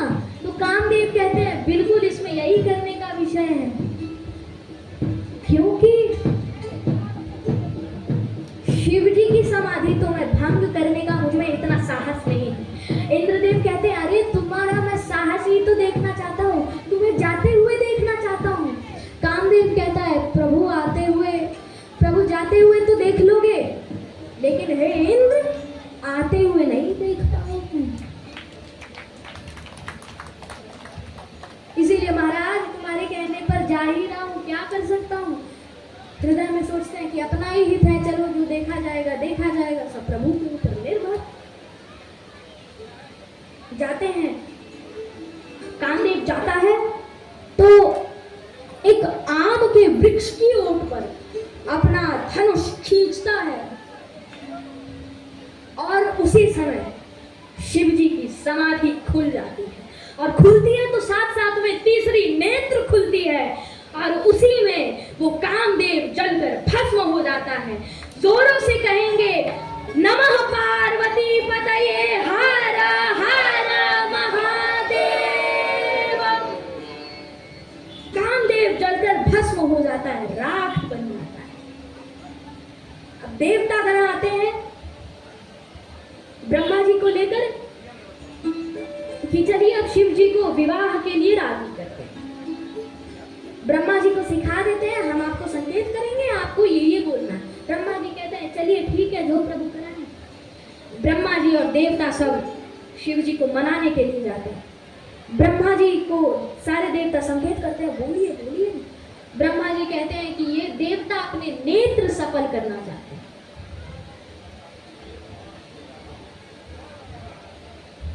इनडायरेक्टली कहते हैं कि ये नेत्र सफल करना चाहते हैं, सीधा सीधा ये नहीं कहते कि आप विवाह कर लीजिए, नेत्र सफल करना चाहते हैं। शिव जी कहते हैं कैसे नेत्र सफल होंगे इनके? तो देख तुम्हारा विवाह, आपका विवाह देखकर, ये आपका विवाह देखकर अपने नेत्रों को सफल करना चाहते हैं। तो शिव जी कहते हैं एवं तथा ऐसा ही होगा। अब सारे देवता आनंदित होकर चलते हैं, फिर सोचते हैं अरे इन्होंने कामदेव को भस्म कर दिया तो ये विवाह करने को राजी हो गए। ब्रह्मा जी को फिर पकड़ कर ले जाओ, संकेत करते हैं बोलिए। कामदेव को जला दिया और विवाह करने को राजी हो गए। ब्रह्मा जी बोलते हैं कामदेव को आपने जला दिया तो विवाह करने को राजी हो गए। देवता जानना चाह रहे हैं। तो शिव जी कहते हैं बात बता, मैंने कामदेव को जला दिया, इसका अर्थ ये नहीं है कि मैं विवाह नहीं करूंगा। पहली बात ये है कि आपको नेत्र सफल करने, और दूसरी बात ये है कि मैं काम की प्रेरणा से नहीं बल्कि हमारे प्रभु श्री राम की प्रेरणा से विवाह करने जा रहा हूं।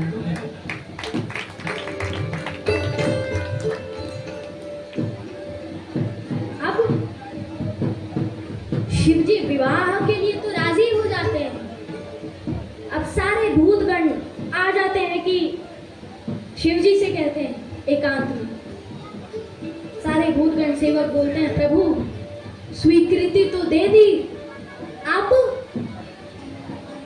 अब क्या करने का विचार है? आपके घर में कुछ है? तो शिव जी कहते हैं नहीं। तो भूतगण बोलते जय होगा, घर में कुछ है ही नहीं तो विवाह का है। घर भी है कि नहीं? तो शिव जी कहते हैं वो भी नहीं है।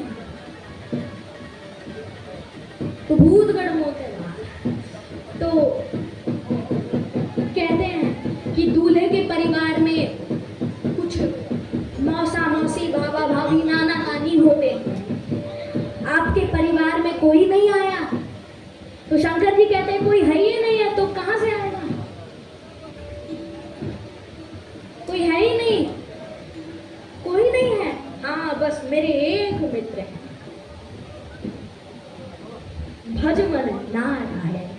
नाता एक राम जी से दूजा नाता छोड़। मेरे श्री रामचंद्र जी, मेरे श्री विष्णु जी आराध्य हैं, वही मेरे मित्र हैं, वही मेरे परिवार के सदस्य हैं, वे ही मेरे माता पिता गुरु और स्वामी हैं।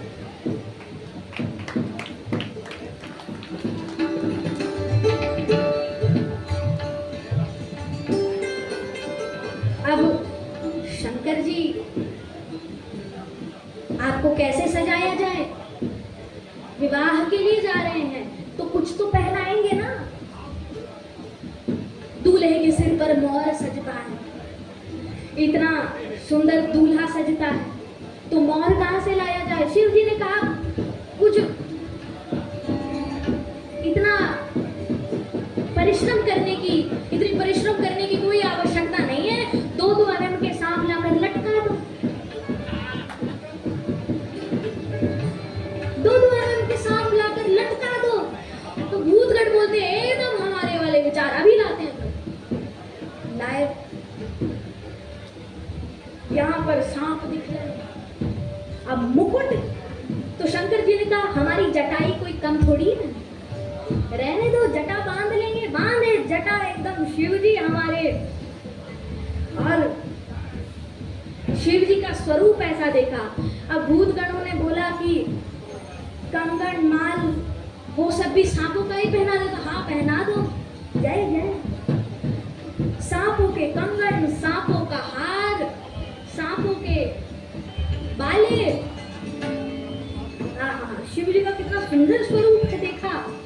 भूतगण बोले वाह शिव, बड़े आनंद। शिव जी सज रहे हैं। अब वस्त्र हमारी बागंबर ही का, बागंबर ओढ़ लिए। अब शिव जी कहते हैं कि काम करो। अब बागंबर कैसे संभालेंगे, बागंबर को टाइट कैसे करें? तो भूतगण बोले कोई बात नहीं, आपके ही आइडिया अपना लेंगे। सांप लेकर आए। सांपों को उन्होंने कहा, भूतगणों ने, कि तुम्हें शिव जी की बागंबर संभालनी है, संभालोगे? शिव जी का विवाह है, तुम भी तनिक सौभाग्यशाली बन जाओ। तो कहते हैं बिल्कुल संभालेंगे, बिल्कुल संभालेंगे, क्योंकि एक हाथ में त्रिशूल और एक हाथ में भाल, कहां से संभलेगी बागंबर? अब लटकाया, उपटन के जगह भस्म रमाए, और शिव जी तैयार। वहां से सारे लोग, प्रमुख लोग आरती की थाली लेकर हैं। कहते हैं कि दूल्हे राजा आएंगे, दूल्हे राजा आएंगे। शिव जी ने कहा कि अब सवारी कौन सी होगी? तो भूतगणों ने बोला आपका नंदी काफी है। नंदी पर बैठे, और वो भी बैठे कैसे? तो उल्टे मुख, नंदी की पूंछ शिव जी के मुख की तरफ, और शिव जी का मुख, शिव जी की जो पीठ है वो नंदी के मुख की तरफ। क्यों? क्योंकि विष्णु जी पीछे थे, और मैं अपने स्वामी को पीठ दिखाकर नहीं बैठ सकता। चाहे जैसे भी चले, हमारी मर्जी। बारात चले। बारात का वर्णन है, को मुखहीन विपुल मुख काहू, और कोई कोई तो बहुपद बाहू। किसी का मुख है तो मुख ही नहीं है, किसी के हाथ है हाथ नहीं, पैर है तो पैर ही नहीं है। अरे मुख तो जोड़ो, किसी का तो पूरा का पूरा सर ही कटा हुआ है। अब बारात बड़ी अजब, सारे लोग बाराती बनकर आए, थाली सजाई गई। अब सारे प्रमुख लोग इंतजार कर रहे हैं कि कब दूल्हे राजा आएंगे। वहां से, क्योंकि शिव जी के सारे बदन पर भस्म रमी हुई थी, वहां से आए तो भस्म से पूरा दृश्य भरा हुआ है, बस बैल के सींग दिख रहे हैं। बस बैल के सींग दिख रहे हैं। और उन्होंने देखा कि आते हुए आ रहे हैं, तो बैल को वहीं ठहरा दिया। भूतगढ़ बोले रुको, पहले हम इनको जांच कराते हैं। कन्या पक्ष की तरफ से सब हाथ में थाली लेकर खड़े थे, 15 किलोमीटर आगे थे। अब उन्होंने बारात को देखा, बारात तो बड़ी अजब है भाई। और सर्वाधिक भयावह अवस्था तो तब हो गई, सबसे बड़ी विडंबना तो तब हो गई जब एक बिना सिर वाले आदमी ने आकर एक आदमी से पूछा ठहरने की व्यवस्था कहाँ।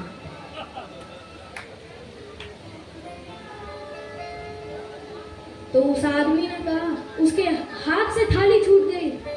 उसने कहा प्रभु कहीं भी ठहर जाओ, हम कहाँ आपको ठहरा सकते हैं, कहीं भी ठहर जाओ जहाँ ठहरना है। अब सूक्ष्म रूप में अदृश्य होकर कोई कोई किसी किसी के घर में घुस जाए, तो कोई कोई कहीं ठहर जाए, कोई कोई कहीं ठहर जाए। अब कन्या पक्ष वालों के ओर से वहां से बारात आ रही थी। अब मैना जी के बगल में नारद जी, सबसे पहले विष्णु जी आए। तो एक बच्चे ने विष्णु जी को देखकर कहा कि आप ही दूल्हे हैं ना। तो विष्णु जी ने कहा नहीं नहीं बेटा, हम दूल्हे नहीं हैं, हम तो दूल्हे राजा के मित्र हैं, दूल्हे तो आने वाले हैं। अच्छा तो अगर मित्र इतने सुंदर होंगे तो दूल्हे कितने सुंदर होंगे। हाँ बिल्कुल, दूल्हे से भी ज्यादा तो बाराती सुंदर है बेटा, देख लेना।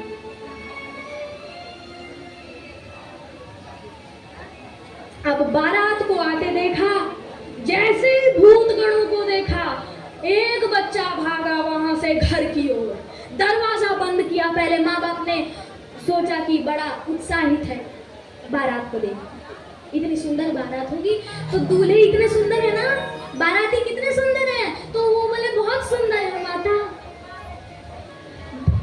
कुछ ज्यादा ही सुंदर है, लिमिटेशंस पार हो गई।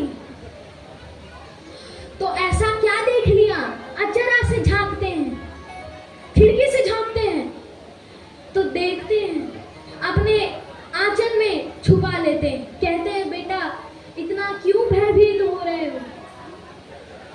तो सारे बच्चे डर डर कर कहते हैं अरे बाप रे बाप, विकट विकट भूत प्रेत, विकट विकट सांप, अरे बाप रे बाप, विकट विकट भूत प्रेत, विकट विकट सांप, अरे बाप रे बाप, विकट भूत प्रेत, विकट विकट सांप, अरे बाप रे बाप, भूत प्रेत विकट विकट सांप, माई बाप पूछे लगिलन, माई बाप पूछे लगिलन, अचरा से झाप, अरे बाप रे बाप, विकट विकट भूत प्रेत, विकट विकट सांप, अरे बाप रे बाप, विकट विकट भूत भूत प्रेत, विकट विकट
कहते हैं विष्णु जी को संकेत करके, ये दूल्हे हैं ना। तो नारद जी कहते हैं अरे माता कैसी बात करती हो, ये तो दूल्हे के मित्र हैं। तो कहते हैं, मैना माँ कहती है कि जब दूल्हे के मित्र इतने सुंदर तो दूल्हे कितने सुंदर। अब नारद जी को कहते हैं कि आपने मुझे धन्य कर दिया ऐसा सुंदर दूल्हा देकर। ये शुभ घड़ी आपके ही वजह से आई है, आपका स्वागत है। नारद जी कहते हैं नहीं नहीं, मेरी तो कोई प्रभुता नहीं, सब भगवान की। अब मैना माँ को क्या पता कि दूल्हा तो अत्यधिक सुंदर है, ऐसी सुंदरता कोई नहीं झेल पाया। अब इंद्रदेव आए तो इंद्रदेव को कहकर, इंद्रदेव पर संकेत करके मैना माँ कहती हैं नारद जी को कि ये जरूर दूल्हा है, ये बड़े सुंदर है, ये दूल्हे पक्का। तो नारद जी कैसे, अरे माता कैसी छोटी बात करते हो, ये दूल्हे थोड़ी हैं, अरे ये तो दूल्हे के नौकर चाकर है, पानी वानी भरवा। दूल्हे के नौकर चाकर है, कैसी छोटी बात है। मैना माँ कहती है आपने मुझे धन्य कर दिया नारद जी, मैं आपकी बहुत बड़ी आभारी हूँ, आभार व्यक्त करती हूँ। अब दूल्हे आए, अच्छा मुंह ढक दिया गया था दूल्हे का कि पहले और मैं ना देख सकूं। अब सारे ऋषि मुनियों ने कहा मैना माँ को, माता नंदी पूजन करिए। मैना माँ ने कहा नंदी पूजन, घोड़े कहाँ हैं? तो बोले नंदी का। तो बोले चलो इतने बड़े नंदी के लिए इतनी सी थाली। तो नंदी पूजन करवाया। अब क्या करें, दूल्हे का मुख तो दिख ही नहीं रहा, पीठ दिख रही है। तो नंदी को घुमा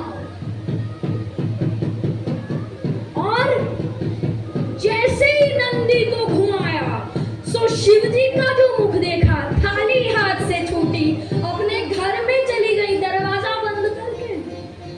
चीख गूंज उठी जो शिव जी का स्वरूप देखा। और सबसे बड़ी विडंबना तो ये हो गई कि जब नारद जी के सामने, नारद जी के बगल में जो मैना माँ खड़ी थी, तो एक बड़ा विनोदी सांप था, उसने एक बार में फुंकार मारी।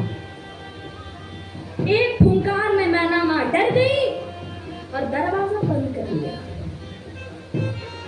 देवताओं ने कहा प्रभु अब चलिए, अब क्या ही बाकी रह गया, सारी इज्जत तो चली ही गई, अपमान तो हो ही गया। तो शिव जी कहते हैं नहीं नहीं, अपमान थोड़ी हुआ, हमें तो लग रहा था कि यहाँ का रिवाज है कि दूल्हे को देखकर दरवाजा बंद कर ले, हमें तो यही लग रहा था। तो सबने कहा प्रभु आप धन्य हैं, अब चलिए, अब क्या ही बाकी रह गया। शिव जी को खींच कर ले गए कैलाश पर्वत को। अब मैना माँ उस रात्रि बड़ी दुखी थी। पार्वती माता को गोद में बिठा कर कहती, हे पुत्री, जिस विधाता ने तुम्हें इतना सुंदर स्वरूप दिया, उसने तुम्हारे दूल्हे को कैसा बावला बना दिया, उसने तुम्हारे दूल्हे को कैसा बावला बना दिया। पार्वती माता कहती हैं, समझा कर कहती हैं, हे माता आप चिंता ना करिए, विधाता जो भी करते हैं हित के लिए ही करते हैं। और तभी इंद्रदेवादि देवता देवर्षि श्री नारद जी को कहते हैं कि मैना माँ को मनाइए, उनके क्रोध से सारी धरती डगमगा रही है, मैना माँ को जाइए मनाइए।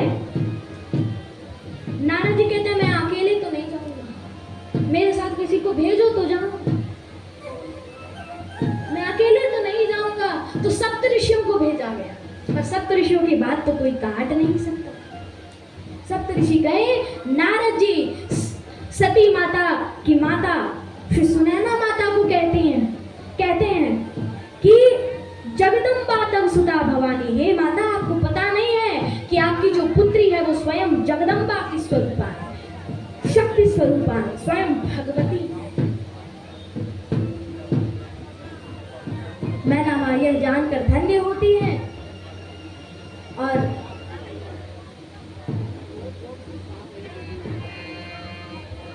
पार्वती माता को हृदय से लगा लिया। नारद जी को कहते हैं आपने मुझे पहले क्यों नहीं बताया?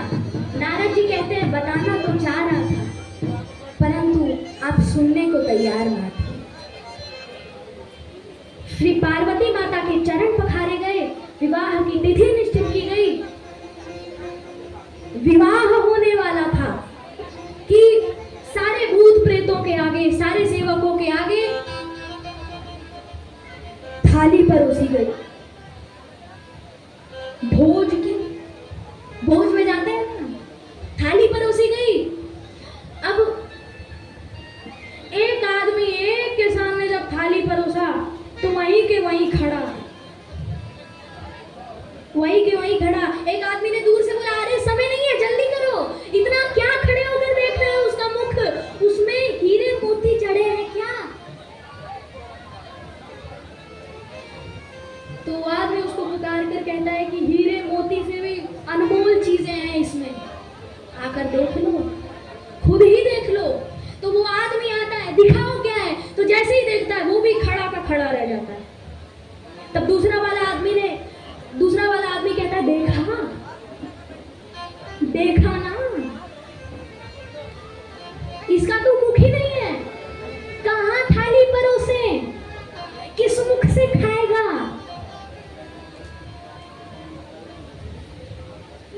तो उसने कहा कि कहीं भी थाली परोस तो अपना इसका मैटर, ना खाए, कहीं भी थाली परोस दो। थाली परोसी गई तो दूसरे सेवक के आगे जब वो रुका तो रुके ही रह गया। फिर रुका तो अब उस आदमी ने कहा कि अब क्या हुआ? तो कहता है कि आकर खुद देख लो कि क्या हुआ। तो आकर देखता है तो दूसरा वाला आदमी होता है, कहता है फिर देखा, इसके तो मुख ही मुख है, किस मुख से खाएगा? कितनी थाली परोसे? अब वो कहता है कि कहीं भी थाली परोस दो, अपना तो एक ही मुख है, एक ही मुख से खाएगा।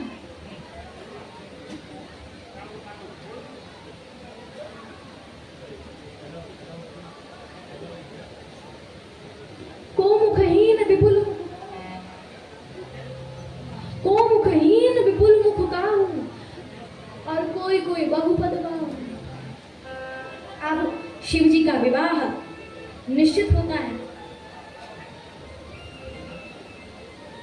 और तिथि निश्चित होती है, पाद प्रक्षालन होता है, फेरे लगाए जाते हैं, शिव जी का विवाह होता है। कैलाश पर्वत को विदाई हो रही होती है। मैना माँ बड़ी प्रसन्न होती है, हर्षित होती है। विदा होते हैं, शंकर जी से पार्वती माता कहती हैं कि हे भगवान, ये श्री रामचंद्र जी कौन हैं? आप कृपया मुझे इनकी कथा विस्तार से कहें। तो शंकर जी कथा प्रारंभ करते हैं। कथा प्रारंभ करते हैं कि एक बार भूपति मन माही, एक बार भूपति मन माही, एक बार भूपति मन माही, भय कलानि मोहे सुतनाही, भय कलानि मोहे सुतनाही, एक बार भूपति मन माही, भय कलानि मोहे सुतनाही, गुरुगृह गयो तुरत महि भाला, गुरुगृह गयो तुरत महि भाला, चरण लागी करि विनय बिसाला, चरण लागी करि विनय बिसाला, मंगल भवन मंगल हारी, मंगल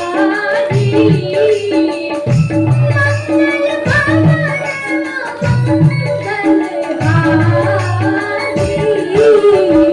द्रवहु सुरस रत्नादि बिहारी।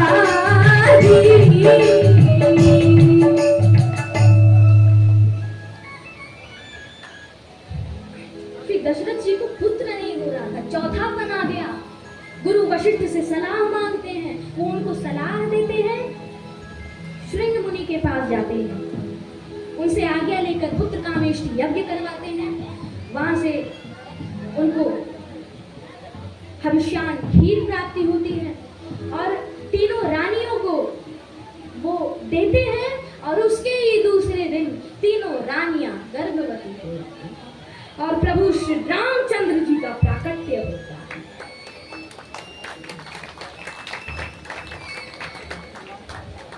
नाचत गावत अवधपुरी में जन्मे राम कृपाला, नाचत गावत अवधपुरी में जन्मे राम कृपाला, हर्षित सुर नर मुनि देख के परम कृपाला दशरथ लाला, हर्षित सुर नर मुनि देख के परम कृपाला दशरथ लाला,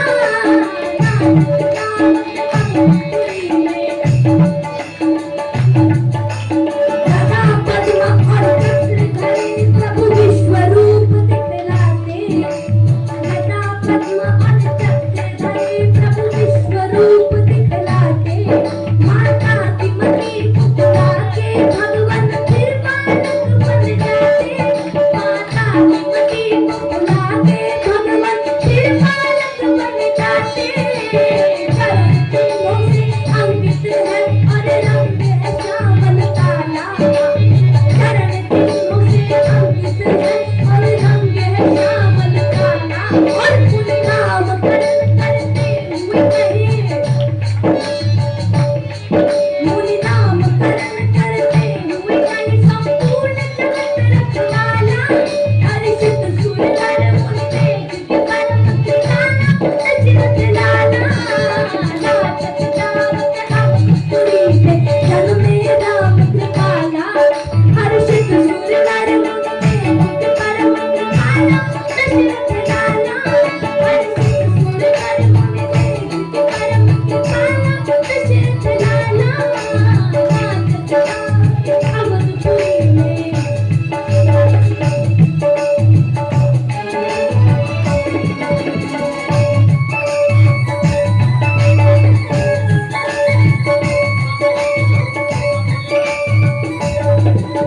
हरिये को प्रणाम आते शिव नाग वासुकी संग,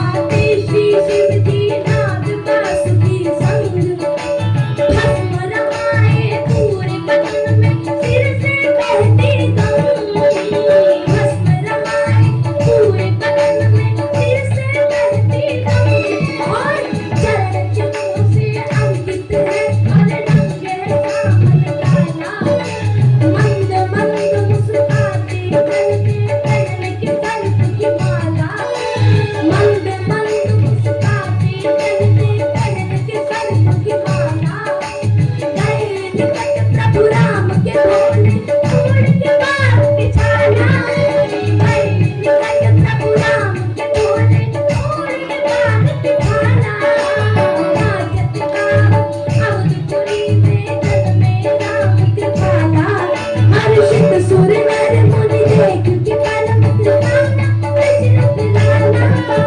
नाचत गावत अवधपुरी में, नाचत गावत अवधपुरी में, नाचत गावत अवधपुरी में।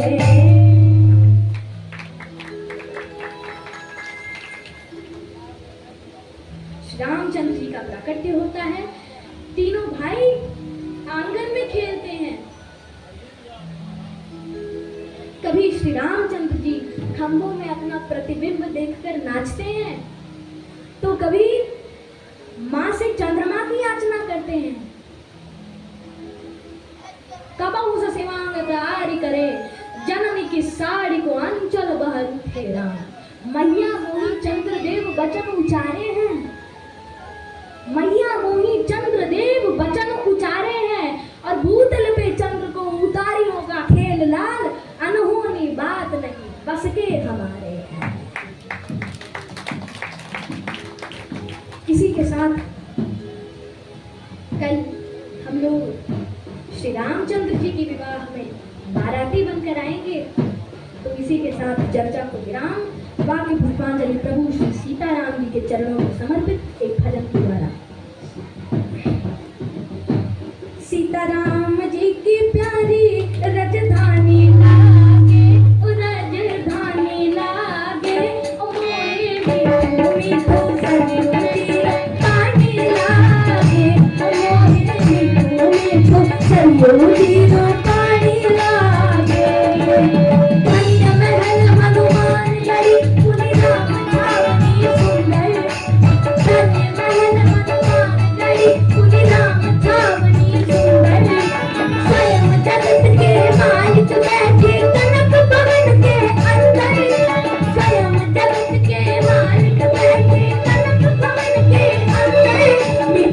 इतनी रसीली प्रभु की वाणी लागे, प्रभु की वाणी लागे। ओ मोहे मीठो मीठो संगीत पानी लागे, ओ मोहे मीठो मीठो संगीत पानी लागे, ओ मोहे मीठो मीठो संगीत पानी लागे, ओ मोहे मीठो मीठो संगीत पानी लागे। मीठो मीठो मीठो मीठो संगीत पानी लागे। बोलिए सियावर रामचंद्र भगवान की, पवन सुत हनुमान की, भारत माता की, गौ माता की।